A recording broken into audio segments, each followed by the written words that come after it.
How is it going, folks? Welcome back to Park to Prem and welcome to episode 99 today. It's the first European away day of the series. We're playing in the Europa League group stage and we are heading to, drumroll please, Liechtenstein.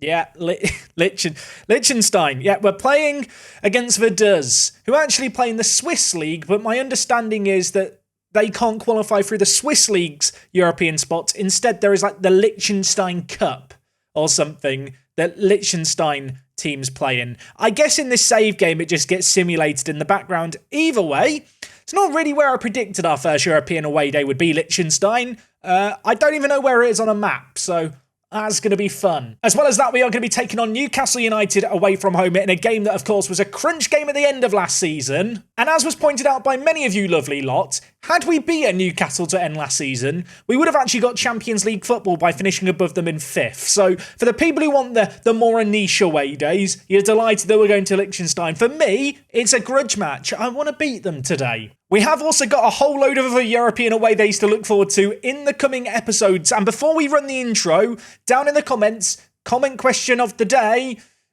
Leave a question for me. Next episode is episode 100. For that episode, I'm going to do a longer and edited episode where I answer questions. So if you've got any questions, get them in the comments. Anyway, we've waited a very long time for this day. It's a European away day. We're heading to Liechtenstein.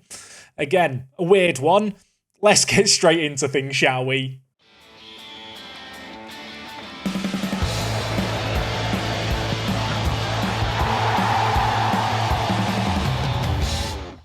Okay, so here we are on the club home screen. I know someone's going to ask, Jack, how have you got your actual manager face in game? Well, my friends, if you don't like your regen face and you have a picture of yourself, you can add it in your football manager preferences. That's right, today's episode is kicking off with a tutorial. You come to this, is it this screen? It's somewhere around here. Where is the setting? I've actually forgotten where the setting is. Please hold. Okay, I found it. It's under General in Preferences, and down at the bottom it says Change Profile Picture. You can click Select and then pick a picture of yourself if you'd rather have that in game like I've got here. Bet you didn't think today was going to kick off with a tutorial, but here we are, full of surprises, even 100 episodes in. Technically, today is actually episode 100 of Park to Prem, because episode 0 was us finding a job. Let's not get into the nitty-gritty. Next episode's episode 100, really. Now, since you were last here, 2 games played, Middlesbrough and Man City, a draw and a win, but perhaps not in the order you'd expect. Game number 1 here against Middlesbrough, a game that we had chances in, we were ahead in for a while, and then they scored in the 88th minute. And I was sad. What did make me slightly happier, though, was a win in our very next game against Man City. So this game here was the first game after the transfer deadline day had closed. We had a big international break, so a chance to regroup after the Middlesbrough result. And, well, early on, Lemus got us off to a really good start. He scored early on, but to be honest, this game exploded into life in the last 15 minutes. Mora's cross was deflected. Wilford forgot he had hands. They made it 1-1. And from there, well, we continued to battle away, and our persistence paid off because just a matter of minutes later, Tyrese Bignot was there to play it to Diallo. So when people are sat there thinking, who is Diallo? New signing. We'll talk about him in a mo. This was his debut. And well, having scored on his debut, I thought that's got to be the winner. And then Mora, who got the assist for Man City's previous goal, scored. So 2-2, 93rd minute. Was there time for anything else? Well, of course there was. McKillop battling away. Diallo picked up, and from goal scorer, he turned provider, laying it off to Bignot, who scored on off the bench himself. And with that, we got a win. It's not often in Football Manager you make subs and you go, they turned the game for us. They really, really did in this game. You can see Bignot and Diallo both came on off the bench. Of course, for Tyrese, delighted to see him having that impact off the bench that I wanted him to have. And as for the other new signing, let's talk about the signing. 6.25 million. Keep that number in your head as we click on Diallo's profile. 20 years old, signed from Milan on deadline day with 3 hours left. He had no interest in joining me at any point, was not on my radar at all, but with hours left, his agent gave me a phone call, and for the first time ever, on deadline day, I actually replied to one of those agent offers. This man, for 6.25 million, I think is going to be special. Had a crazy debut against Man City. He's going to be starting in this game against Vaduz. And I mean, when you look at him, 20 years old, crazy pace, crazy physicals, his technique and attacking ability is immense. The only question I've really got is, Why did Milan sell him to me so cheap? What's the catch? There has to be a catch, I just don't know what it is yet. But as far as bargain buys go, I think Diallo is going to be up there as one of the best we've made. Still, of course, very early on in the league season, but with those 2 extra games played, we are currently in 7th, but this isn't the focus right now. And that's because the focus is on the Europa League, which of course has this mental new format that is happening in real life, where there's just 36 teams. Now don't worry, we don't play 35 games against all the other teams.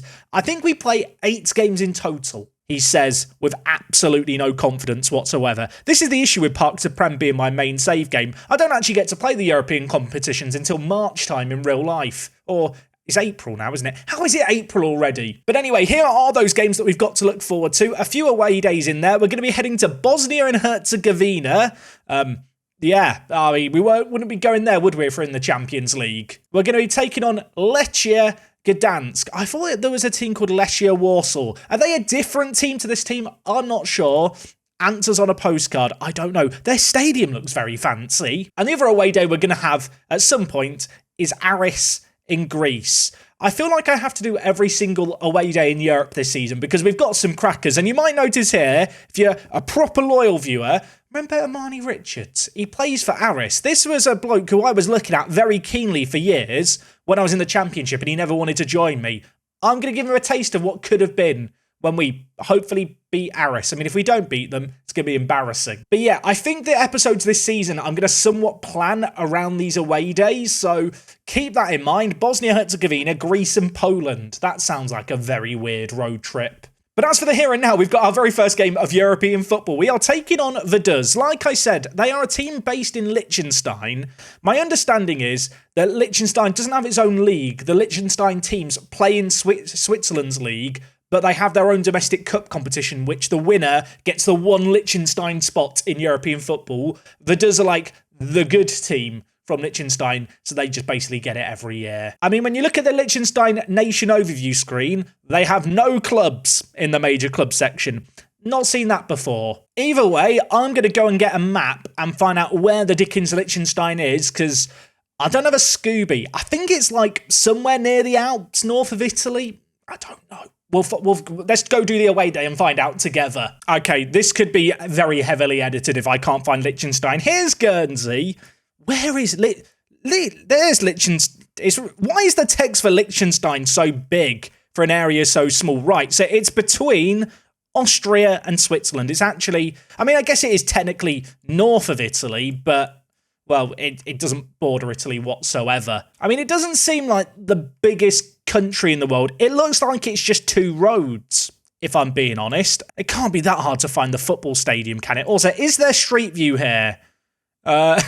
There is for one half of the place, including the Lidl. Lidl. It's been a little while since I've noticed a Lidl on an away day. I mean, I have no idea what an average road in Liechtenstein looks like. I mean, this doesn't look like a real place, does it? Let's be honest, I've dropped in a random spot. This looks like it's like from a theme park. It doesn't look real. I'm in a fairy tale. Right, where is the football stadium? Oh, I found it. I mean, I say that. It's next to the place called Vaduz, which I assume is the main town in Liechtenstein? I don't know. We're learning together, everyone. Quick facts. It's the capital of Liechtenstein and sits on the Rhine River near the Swiss border. The castle dates back to the 12th century. I mean, the nearby National Museum. What is in the Liechtenstein Museum? I assume Liechtenstein is known for something and I just don't know what that thing is. First things first, solar panels on the roof. Been a while since we've seen those. In terms of car parking, I mean, there is a car park. I have no idea how big this stadium is. I do quite like the car park though. To the east, facilities, we've got a Yoga Raum Liechtenstein. It's a yoga studio. Opens at 8 a.m. though, so not open as I record this video. Elsewhere, I mean, I guess these are just all the football pitches in Liechtenstein. Maybe all the different teams in Liechtenstein just play on these pitches next to the main stadium or something. I have just spotted, next to the stadium, Beach Arena Vaduz. Yeah, that's right. They've got their own designated beach volleyball area next to the stadium. That, again, is a Park to Prem thirst. Now, the real question here is, can we actually look at the stadium? Okay, bad news. This side of the river, there is only dots. This side, there are roads. Can we see the stadium from the road? No, that was a long shot, wasn't it? Okay, what photospheres have we got? We've got one outside the ground. I mean, I can confirm there is a football stadium. I have seen better photospheres. Nice mountains, though. I don't want to alarm away day fans. We might be limited on options here. Although, can we have a look at the stadium? We can have a look at the stadium here. Shout out to Florian Frick. That's probably not how you say their name. 2017 they were here. They've got nets in front of this stand. Clearly, that's to stop the fans, isn't it? They've definitely got hooligans in Liechtenstein. I've heard about that, actually. Liechtenstein Ultras are something else. I mean, in terms of the actual stadium, it's quaint. It's cute, though. Just inspecting more Street View stuff around. Here are some of the Ultras, by the way. Fearful bunch in Liechtenstein. Someone knew I was coming. Street View of the car park. Here it is. It's a big car park. In terms of scenery around the car park, it's probably up there with some of the best. I do kind of want to be able to see in the actual stadium, though. Surely there's some good footage. Oh, my word. We found it. Thank you to Patrick, who did this of the Rhine Park Stadion. And I'll tell you what, oh, my word. Now, the stadium and the seats, look, they might have seen better days, and it's not like the advertising boards around the edge are covered in adverts. You know, corporate kind of greed hasn't hit Liechtenstein yet. Can we discuss the location of this stadium, though? Oh, my word. Can I just give it a good score for the location? Got the sun over the... This is very, very nice, isn't it? This is I'm going to say it now, this might be the prettiest stadium we visit all year. I kind of just want to spin around in circles and enjoy it. Is this the perfect stadium?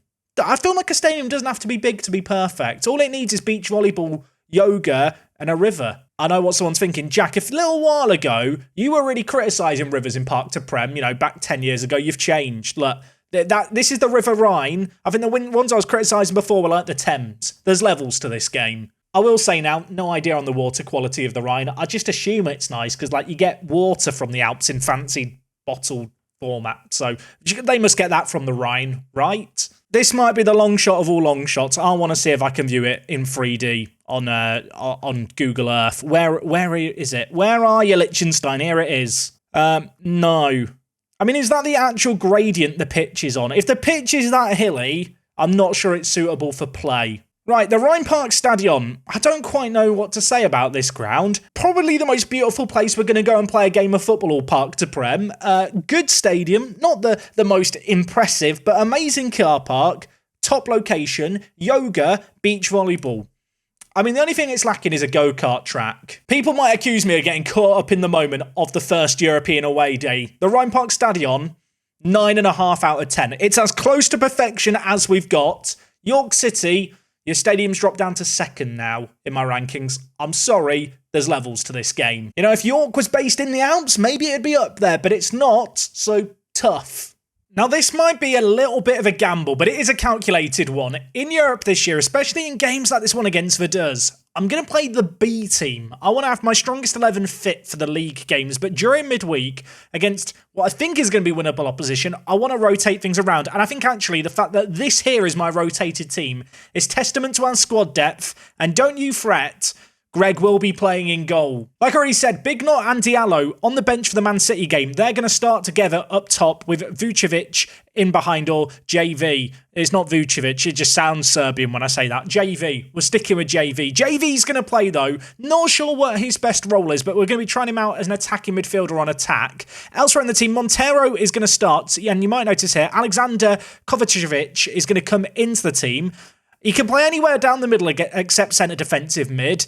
I'm playing him at centre defensive mid. I just think longer term it's going to be the position he slots into. And trial by fire, he's going to learn it. Elsewhere, Buyak and Gutierrez slotting in at wing back. I think our second choice in both those areas, these two players I want to give game time to. Elsewhere, Scotty Williams will be playing European football, will be playing in our European debut. A man who was playing with us all the way down at the bottom. He's come with us all the way to the top. It's a special occasion for him. Alongside him, Warunga is going to be slotting in at left centre-back. And Sven Havard Haag, that's not how you say his name. I've still not figured it out. The Norwegian international is going to be slotting in at centre-back, and player who I'm keen to see develop. And if I was going to identify a weak point in this team, it might be him. I'm going to hope he can be Teixeira Jr. with the 17 jumping reach in the middle. Bit of a gamble this. If it doesn't work this game, we may never rotate this heavily again. But if it works out, it's a great opportunity to give this crazy, crazy young group of players some game time. I mean, when you look at this starting 11, there is one player over the age of 22, and it's Scott Williams. He's on babysitting duty. Now, if I'm not mistaken, because we're in the Europa League now, they added fancy graphics this year. I've not really seen any of them. Do we get the fancy Europa League graphics for every game? I actually don't know. Let's find out together. Oh, okay, we do. Here is Vaduz's team. Not going to lie, not that well versed on Swiss or Liechtenstein football. As for our team, though, here it is in all its glory. Oh, it feels big time, doesn't it, with all the special graphics? And look at that coach work the space. I mean, that's there on all the formation screens, but seeing it in orange it hits different. Look, there's the Europa League out. You can see the Alps around the stadium as well. They're picking the football up, oh my word. This is what I paid £40 for this year in Football Manager. This was the best update they did. I mean, you can, as like I said, you can see the Alps in the background as well. It's a very hilly stadium. Okay, right, it's game time, everyone. Okay, they've got an early set piece. Do not like this. Do not want this. They've scored. They've scored. I mean, it's lovely, fancy goal graphics. Klitschenmann has scored. What is this camera angle? Europa League camera directors. They've not figured things out. Get your binoculars out. We are on director cam for replays. I have no idea what the director is doing. He's not picked a good camera there. I mean, maybe it's best that we didn't see it from up close. We've conceded from a set piece. It's definitely Guernsey, Kovacevic, Vucevic, JV. Just say JV, Jack, rather than saying his name wrong. We've given away the ball. They're coming forward again. Am I about to make a triple change inside the first 15 minutes? We do get 5 subs in this competition, by the way, and our bench is stacked with all the first-team players who have made the trip to Liechtenstein and haven't even had a chance to kick a ball in our European debut, haven't earned us this right. I mean, right now, they are playing ball around us. Ball's played in the middle, hits the crossbar. Greg chests it down, of course he does. Greg was very calm there, and that concerns me. Kindle with the ball. Gristmer, Buchel. Gutierrez kind of puts in a tackle. I think it's generous to call that a tackle. Buchel now with the ball on this far side. Ball played back. Can we win it here? We're being penned back at the moment. I will say, both their wing-backs are committing very high up the pitch on both sides. There's definitely an opportunity to hit them on the counter, but it is going to leave them doubling up on us in this wide area, and well, they are looking to do that on this near side. Is the ball going to find its way into the box? It is. Back post. I had an air of deja vu there as the ball sailed towards the goal. Fortunately, it's gone the wrong side of the post. I mean, right now, we're just not having enough of the ball, considering the way that we like to play. Let's get rid of pass into space. Let's put play out of defence on. Let's lower the tempo slightly. See what we can get going here. You might have noticed I have been tweaking some team instructions a little bit. I've been experimenting recently with work ball into the box as an instruction. I found that sometimes we were playing very low percentage passes forward to the strikers, and with work ball into the box, it does seem to just allow the midfield and the wing-backs to get forward a little bit more, rather than us desperately going long. But to be honest, with how this is going, maybe we are going to want to be desperately going long, because they've got a set piece here, they've hit it, Greg makes a save, but this is not what I want to see. We're 42 minutes into this. This hasn't been the debut in European football. Oh my, what's he done? Kovacevic, why did I play him at defensive midfielder? He's got sent off. We're a man down after 42 minutes and now a goal down too. I've got a plan. Montero, good luck, mate. You are now going to play as the lone deep line playmaker. Vucevic is going to play in the middle. I'm making a change early here. I can't believe I'm having to do this. Lemos is coming in. When life gives you red cards, bring on Lemos. Or something. I don't know if that's a saying. It is now. Going to tell our wing-backs to play on support. But to be honest, I feel like the 3 at the back is maybe slightly redundant against a weaker team like this that are playing with a lone striker. But a man down now. I mean, I'm going to throw a water bottle. Am I allowed to throw a water bottle? I'm doing it. Am I allowed to throw a water bottle? Says the gaffer. I mean, I've thrown it. We've lost confidence. Diallo and Big Knot. Rubbish, right? Get them off the pitch. You know what? Gaspar on you come. Lemos go up front. Ilunga, play centre mid, mate. I've had enough. I'm not happy. Bring on the big guns. Should I be nervous about JV being on a booking as well? One of our Serbian players has already been sent off and the other's on a yellow card. Maybe, Serbians just get angry on whatever day in the year this is. I'm not sure. Should I be scared? Gaspar, there's options in the middle. Lemos is there. He hits it. They should have started the game. Maybe they can rescue us this win. Why is the director cam reversed? What is wrong with is the director drunk? Director, why is every camera on reverse? I'm very confused now. I guess in the Europa League, the director just drinks lots. He just picks whatever camera he feels like. There's no sense or logic to anything. Maybe a little bit like my tactical decisions this game. But the changes that we've made have seen us get back into things. We still have to battle away here. And, well, for a second I thought we were going to be potentially battling back from behind again. That was half an opportunity that was smashed over. But from the resulting goal kick, there's going to be more to come here.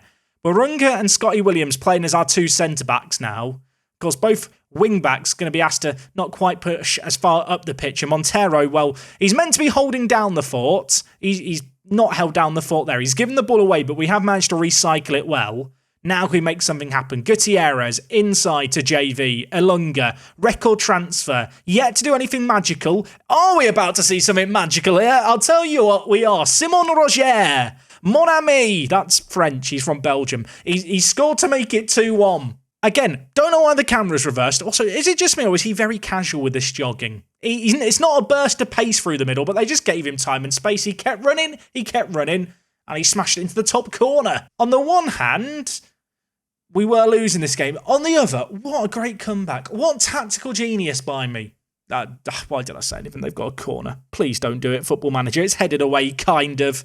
Still in a dangerous area. El Kutch with the ball. Gives it to Quadra. Now back with Lampert. I don't like this. Kindle now with it. Is he going to read the play? He is, although, well, we read it kind of until we didn't. And now they have the ball again. What's happening? Bushell, one-on-one. We've been let off the hook there. You know what? JV's having a great game. I don't trust him. Jaime, Onyekam, and Rojas. Let's bring him on. Not at centre mid, though. I'm playing him at right wing back. I need Rojas to learn right wing back. Today's another game where he's going to play there and, well, continue to learn. 15 minutes left, 2-1 up. I want to believe we have a win in our locker in this kind of situation. I want to believe we have the grit, determination and quality to see out this kind of game. Of course, another goal right now would ease the nerves a little bit. Also concerned that Vaduz know the code for our locker. If they get into our locker, we're in trouble. Quadra with the ball back to Kindle. This is not the relaxing, chilled out start to Europa League football I was necessarily hoping for. They've hit it just wide. We've just got off the hook. It's 2-1. I'm going to shout demand more. I know we're taking on a team from Liechtenstein and it should be so much more comfortable. I am time wasting now.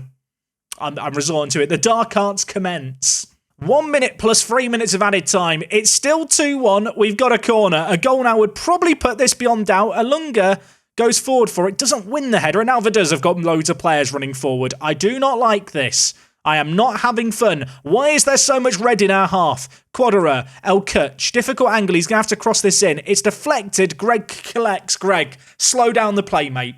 Don't do anything stupid. He's not slowed it down there, but I'll tell you what he's done. He's played in Lemos. Lemos, shoot. Do something, you idiot. I mean, it's hit the defender and gone wide, but he should have pulled the trigger sooner. There's 7 seconds left. We've got away with it, I think. I want to say we've got away with it. It's not complete yet, but Jaime, he understood the assignment, unlike Greg. He's not in a rush to take this. This is fine. Crossed back post, keeper collects. Blow the whistle, ref. We played your 3 minutes. We've got away with one, I think. But having absolutely played ourselves in the first half, through a few moments of quality, we've seen a route back into this game. I say a few moments of quality because the truth be told, even in that second half, they were playing better than us. Good job the subs came good. Turns out throwing a water bottle was the right decision, even if the players cried a lot. With that, we move up to 11th. Yeah, it's a group of 36. I don't like this group format, but it's a group of 36. We're in 11th. I'm not sure what that means. I think if you finish the top 8, you skip a knockout stage, so maybe top 8 should be the aim. I don't know. I love this. Half made his long-awaited debut. Yeah, he did. He made his debut and was subbed off after 40 minutes. Not a good debut for him. We do receive £500,000 for winning in the Europa League, so that's nice. I also love the fact the Uruguay manager went all the way to Liechtenstein to watch Gutierrez and Montero play. Not Lemos, doesn't care about Lemos, but came all the way for Gutierrez and Montero. Right, game number 2 today is against Newcastle with a long away day in that action-packed game. Today's already a longer episode, so let's just get straight to the next game. We're going to have a full strength team ready and raring to go, well rested as well. That is a good bonus to the rotation that we've done. Let's hope it pays dividends. Okay, game number 2 today, taking on Newcastle. Full strength team. A win here would be good. A loss here, not ideal. That said, I do know this isn't going to be the most simple of games. In terms of team selection, this is the squad we're going with. I mentioned last game about the fact I have been tweaking some instructions, trying some different things here and there, like work ball into the box. You might have noticed, McKillop is now playing as a Segundo Volante. It's not just because I think it sounds cool, it's because when you look at him, it's a role that I think he should be really well suited to and maybe just give us a little bit more lateral movement in the midfield, penetrating into the final third. That's the theory, and with Rojas alongside him and Rojas' good kind of defensive ability, I would like to think that Rojas is going to be quite complementary with McKillop. Let's get into this game. Of course, Gaspar and Lemos came to the rescue in that previous game, as did Alunga. The three of those are starting up top. In terms of Newcastle's team, they've still got Rabigiri. Rabigiri's really scary, isn't he? I don't like Rabigiri. He's even got a scary name. Just a reminder, here he is. He's bloody good. Okay, Rojas on the far side, throw in to Alunga, who is going to get caught in possession. That's not what I want to see. Bereda's played in behind. They've hit the woodwork. Volshak is going to get it away. Oh my word, we were nearly a goal down after 5 minutes. Is it too soon to get shouty? I think the answer is it's never too soon. I'm going to demand more. And then there's instantly a highlight 12 minutes in. João Neves, Newcastle. Obviously a very good team in this universe, just as a little reminder. And they're a goal ahead. It's not a good start. I mean, this all just came from a throw-in we didn't deal with. Neves gives it back to Gusto and he just goes on a little jog into the middle, the right wing back.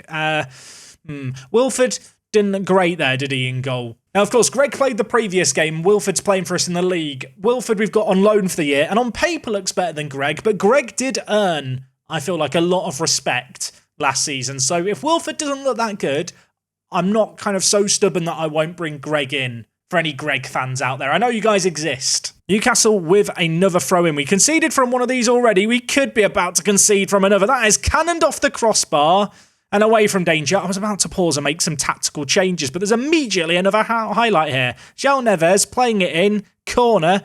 Gaspar doesn't head it away. Gusto pulls the trigger. He nearly scored his second of the game. I don't like what I've seen here. I'm going to tell us immediately to go a little bit more direct, but lower the tempo slightly. Still going to look for us to play out from the back, but less of this working the ball into the box. Let's try and get the ball forward a little quicker. And in transition, you know what? We don't have to worry about playing it to anyone in particular. If there's a free man, get it to them.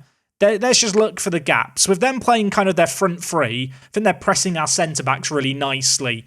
Certainly when you look to the average positions between highlights, we are penned back. So we have to change something. You might remember end of last season against Newcastle, we changed things semi-radically there to try and get a result. So this isn't untreaded territory. On that occasion, we came back to draw 2-2. It's only a 1-goal game right now. Still plenty of time to turn this ship around. Jamfi into the middle. Lemos scores. That's a pretty good response. Jamfi did really, really well battling for the ball on the near side. Then the little give and go with Gaspar was superb. Then he put it on a plate for Lemos, who has just scored for the second time this episode. Of course, playing at striker this year. Bit of a change of pace for him.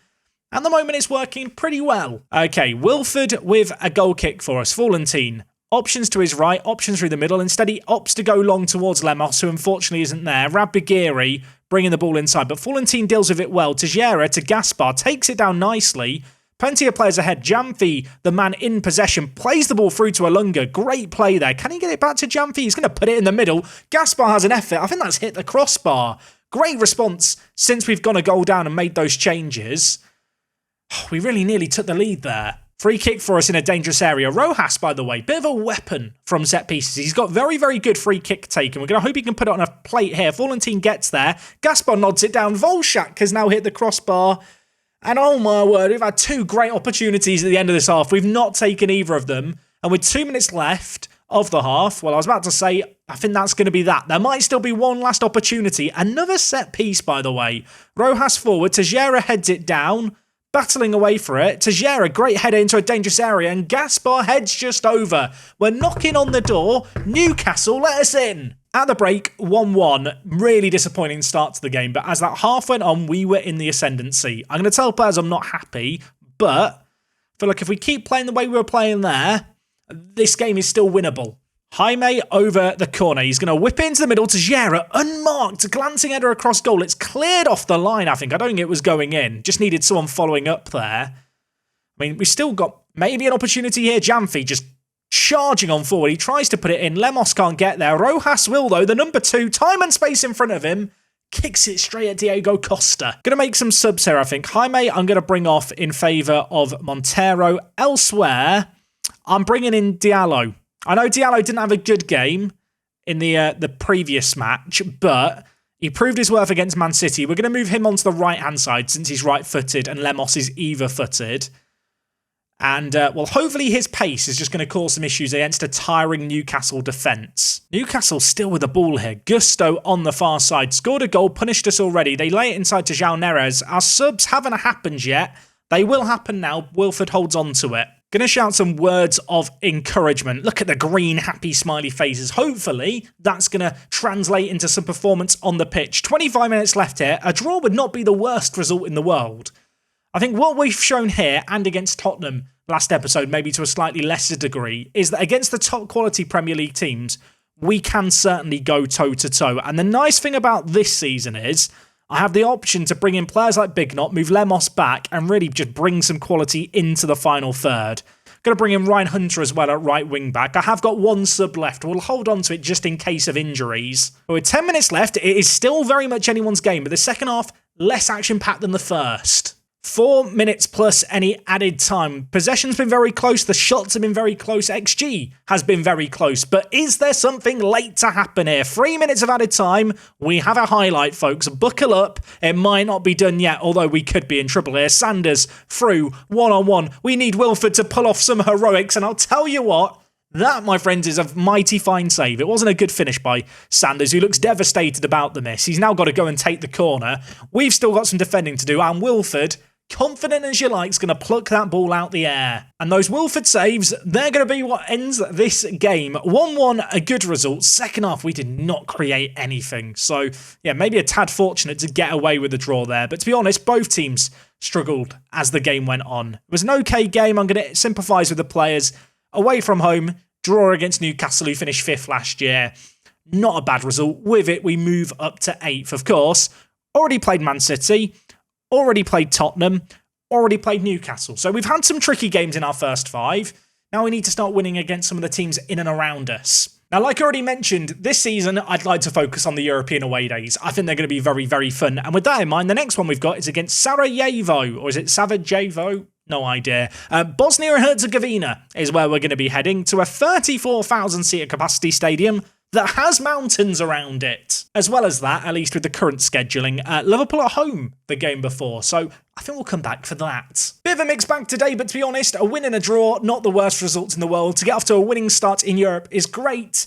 Not exactly happy about the manner in which we did it. If you did enjoy today's episode, please do make sure to drop a like on it. Like I said already, get your comments down in the comments with questions for me to answer during next episode. We're going to do a longer episode with the Liverpool game, with the game in Bosnia and Herzegovina, and whilst that's all going on, I will address any comments you have. So leave a comment, scroll down, thumbs up any comments you'd like to see me answer, and I'll see you on Monday for, episode number 100. Whilst you're down there leaving a comment, make sure to hit the like button, and until next time, it is me, Jack, and I'll see you all again for a big one.